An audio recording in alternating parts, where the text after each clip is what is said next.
Professional Development Committee for helping to develop these new standards.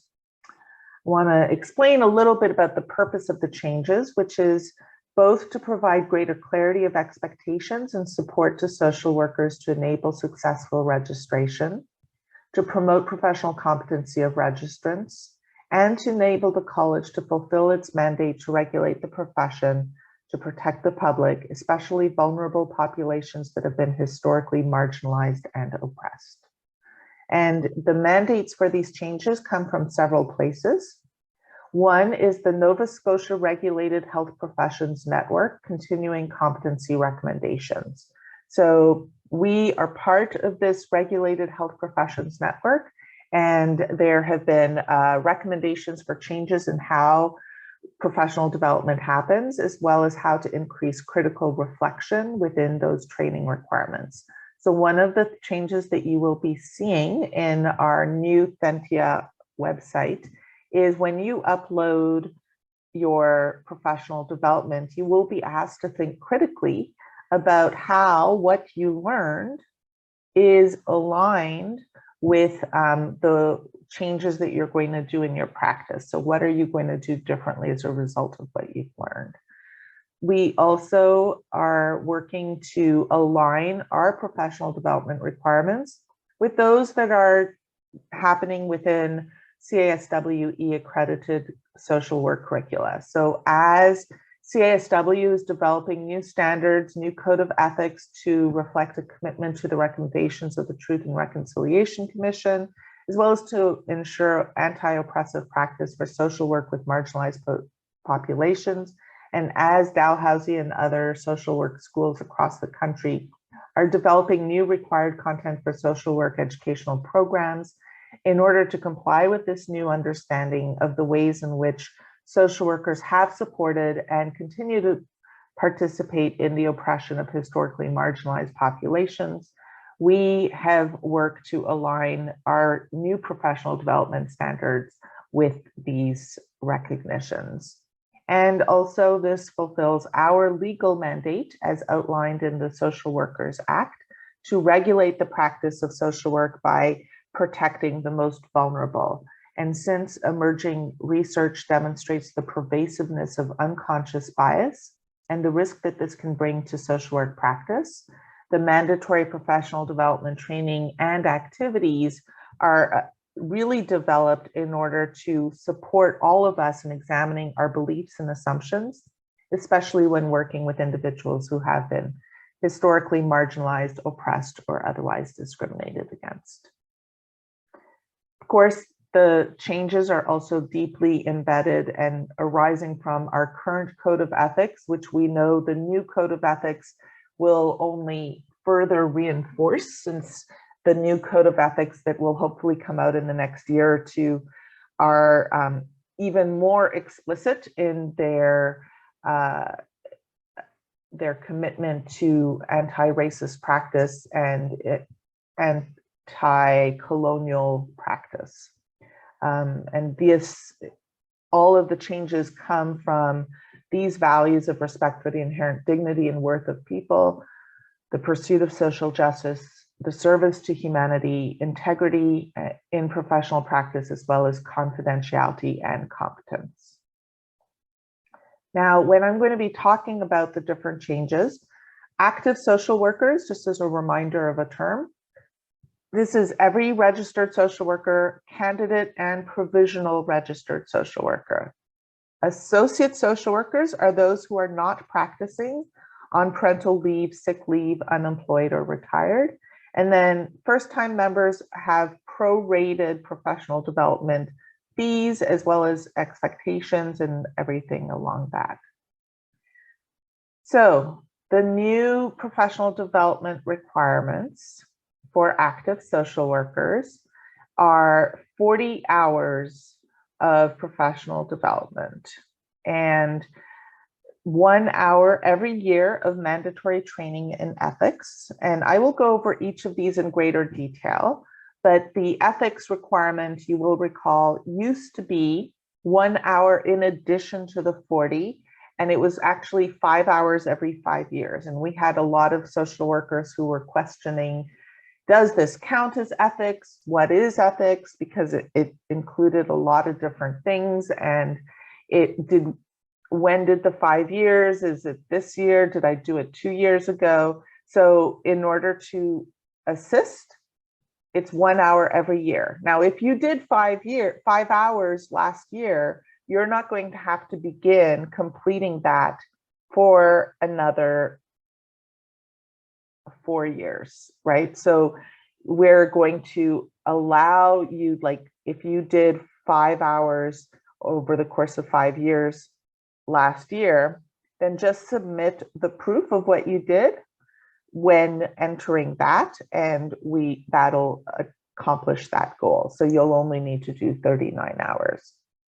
But we do want to also require 1 hour minimum, obviously you can do more, of mandatory training in anti-oppressive practice, 1 hour of either training or activities related to the Truth and Reconciliation recommendations. And we'll talk a little more about what each of these are. 2 hours related to mitigating against vicarious trauma and secondary stress, so self-care. And then 1 hour of activities or training related to social justice. So for example, if you attended our advocacy day last week, that would count. And you can't double dip. So let's say you attended a 2 hour training on truth and reconciliation. 1 hour would count towards meeting your minimum requirement.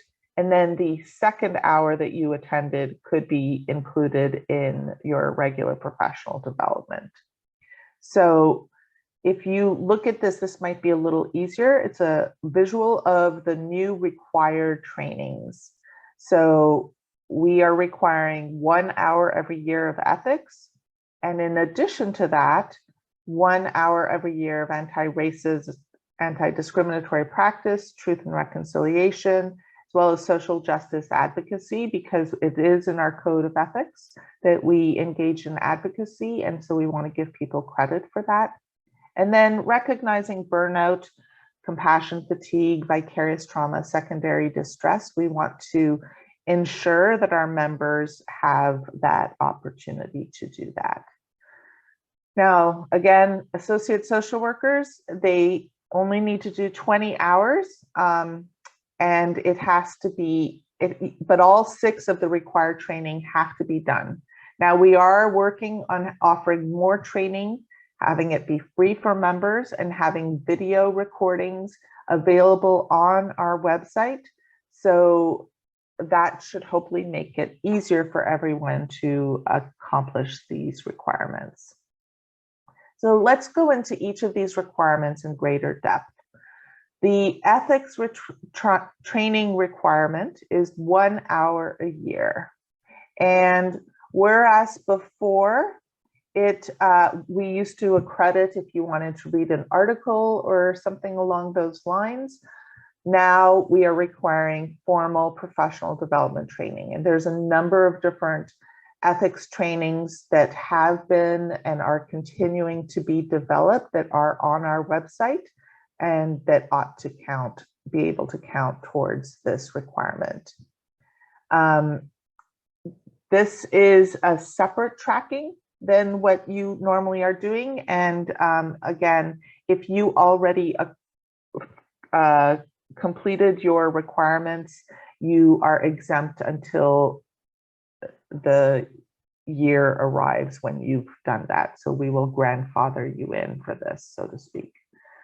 Truth and reconciliation training and activities. This is really developed in response to the recognition that the Canadian Association of Social Workers made, and we are working on our own recommendation, acknowledgement, apology, and we also have decolonizing social work group with Indigenous social workers providing recommendations to the college on how we can work to decolonize ourselves. And there's likely going to be more education, training, and recommendations that are going to emerge. 1 hour a year is certainly not sufficient, but it is a start, and that is the requirement for this year. So if someone is, however, Indigenous, This can take membership in one's community, activities within one's community, learning the language. These are all ways that a person can meet this requirement. But we want to work to ensure that non-Indigenous social workers, in particular of settler descent, are able to understand the history that led to the current situation more accurately and what needs to be understood when working with Indigenous social workers or participating in systems that perpetuate colonization. Anti-racist practice was also a recommendation of the Truth and Reconciliation Commission, and it can be any number of topics. So we actually encourage varying topic areas each year to ensure greater cultural safety. So it could be related to working with 2S LGBTQIA+ populations, could be related to ableism, anti-Semitism, Islamophobia. It could be also looking at trauma-informed practice, intergenerational trauma, any other related content to ensure culturally responsive and appropriate practice with diverse communities. Again, this is just 1 hour year, and some of the feedback that we've gotten, and I will be very interested in people's feedback. I will stop the recording and engage in questions and discussions after this presentation. But some of the recommendations we've gotten is that many of our members feel like there should be more than just 1 hour mandatory, which is really encouraging, because when we first started looking at it, there was fear that people wouldn't be into doing this. And in fact, what we have found is an overwhelming response from our members, who are proud that we are actually the first college or association across Canada, and certainly across the United States, to be requiring this type of content. So we're proud that Nova Scotia can lead the way when it comes to this work. Also new and is looking at vicarious trauma and secondary stress. We recognize that it is inherent in social work practice. And as some of the training that I have done has shown, that is available on our website, it can bring ethical concerns, because if we are totally burnt out, then we might become forgetful, we might have some errors in attention, and this might lead to other problems in terms of our practice. So we want to make sure that our members are supported, that their employers understand the importance of self-care, and we are requiring 2 hours of professional development specifically in this area. And in fact, on Friday, there's going to be a guided meditation that we're offering. This could go towards meeting this requirement. And we have a work group that is looking specifically at how to reduce burnout by ensuring peer accountability. So we're developing a tool, and we want members' feedback about it, because it's really easy for a social worker to take care of others and focus on other people. And it's much harder for us to take care of ourselves, which is part of what this requirement is meant to do, to encourage us to do at least 2 hours a year of self-care. But even then, that may be difficult. So we're developing this peer accountability tool to help us hold each other accountable. Sort of like, I'm more likely to go to the gym if I meet my friend at the gym. Similarly, we're looking at developing a similar tool for social workers, and we'd love to get your feedback. So both Friday at 12 to 1 and then Monday 12 to 1, those are some self-care activities. You can attend both of those and meet this requirement for the rest of the year, as well as providing us with some feedback. And the other thing that I wanted to say is that when we think about all of the ways that we can provide support to one another in encouraging this work. This is a much larger conversation. And so we also acknowledge that personal therapy, Indigenous healing rituals, group practices such as sharing circles or attending education would all meet this requirement as well. Social justice training and activities. So attending our advocacy day, for example, would be one way of meeting this requirement. If you did not make it, we do have a video recording. You can attend the video recording and it is posted on our website, and this would also meet the requirements. We are working on several other follow-up activities as a result of that, as part of our advocacy to work to change the mental health care system in Nova Scotia to include psychosocial models of care and a much greater focus on community support for people struggling. But any of the topics listed in our code of ethics that are also listed here would count towards meeting this requirement. And any of the videos that our social justice committee creates our big ideas in mental health, which we're working on another panel as we speak, those also would meet this requirement.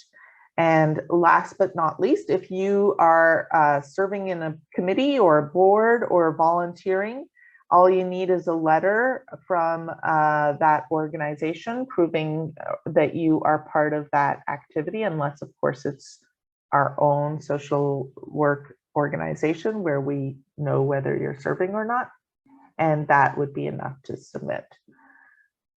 And then discretionary activity, professional development. So you're still free to choose any professional development. We do our best to try to create and link members to free and affordable professional development. We are also working on trying to change our website so that it can offer continuing education CEU certificates. The CASW has those, and hopefully by 2023, we will have those as well. In the meanwhile, just save your Eventbrite registration, and that will serve as proof along with your answering your questions. Also want to take this moment to remind people that in addition to what you enter into the website for our records, we also encourage you having your own records. So sometimes people contact us and they say, well, I don't have a copy of what I submitted 3 years ago. It is a requirement, especially if there's a situation of discrepancy, that you have your own records as well. So with that, this is a picture of our current website, and it actually shows you all of the videos that we make available so that you are able to attend. So we have a ton of social work ethics trainings. We've got some trainings, truth and reconciliation. We divide up what is CASW, what we are working on creating, and we're working on creating more. So this is actually has been changed, and there's more and more things around that we are working on building. And if you are interested in letting us know about free and accessible professional development, we are always eager to hear from you. And we also have on our website education for employers, how they can support social workers. We are always working on dialogue with employers and advocating for social workers. That is part of our mission as well. And we are letting them know about the new changes to professional development, but you can also go to our website, see all of our professional development standards, including if you go at the bottom, it says advice for employers, and you get this very attractive handout, which can be used as part of a larger advocacy with your employer so that they understand the importance of funding professional development and making time for members. But We recognize that people are often super busy, and that's actually one of the reasons why we have been doing more professional development during the lunch hour, so that we encourage our members to stop, take a break. Professional development should be part of your workday and shouldn't be something you do at night or on weekends. And it's a way of encouraging you to take lunch as well as sit and maybe connect with each other.